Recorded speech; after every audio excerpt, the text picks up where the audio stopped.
கோவையில் நடைபெற்று வரும் தேசிய அளவிலான இளையோருக்கான தடகள போட்டி இன்றுடன் நிறைவு பெறுகிறது. இது குறித்த கூடுதல் விவரங்களை நமது செய்தியாளர் சுஜாதாவிடம் கேட்கலாம். சுஜாதா, இளையோருக்கான தடகள போட்டிகள் இன்னைக்கு நிறைவடைய இருக்கு. இதுவரைக்கும் நடந்த போட்டிகள்ல தமிழக அணி என்னென்ன சாதனைகளை படைச்சிருக்காங்க?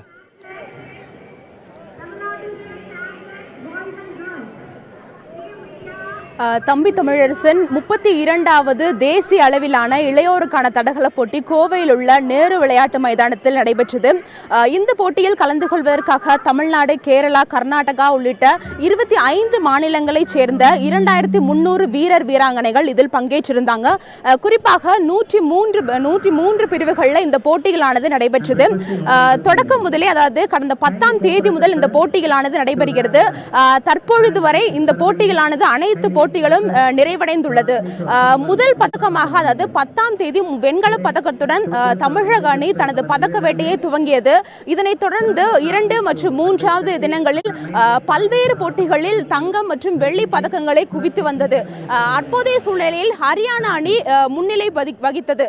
இதனைத் தொடர்ந்து நேற்று மற்றும் நேற்றைய முன்தினம் நடைபெற்ற போட்டிகளின் முடிவுகளின் அடிப்படையில் தமிழக அணி 4வது இடத்திலிருந்து தற்போது வரை நடைபெற்ற போட்டிகளின் முடிவுகளின் அடிப்படையில் 2வது அணிக்கு சென்றுள்ளது.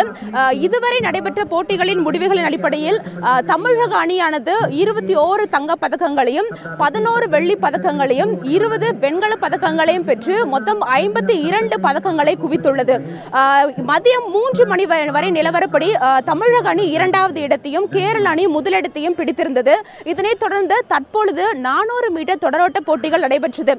அந்த போட்டிகளின் அடிப்படையில் முதலிடம் பிடிப்பவர்களை நிர்ணயம் செய்ய வேண்டிய சூழ்நிலை உருவாகும் என இங்குள்ள பயிற்சியாளர்கள் தெரிவித்திருந்தனர். ஒரு சந்தோஷமான விஷயம் என்றால் 400 மீட்டர் போட்டியிலும் வீரர்களுக்கான போட்டியிலும் வீராங்கனைகளுக்கான போட்டியான 2 பிரிவுகளிலுமே தமிழக அணி தங்கப்பதக்கத்தை பெற்றுள்ளது. எனவே தற்பொழுது புள்ளிகள் கணக்கிடப்பட்டு வருகிறது.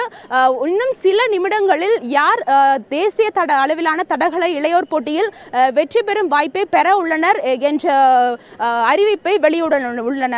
தம்பி தமிழரசன்.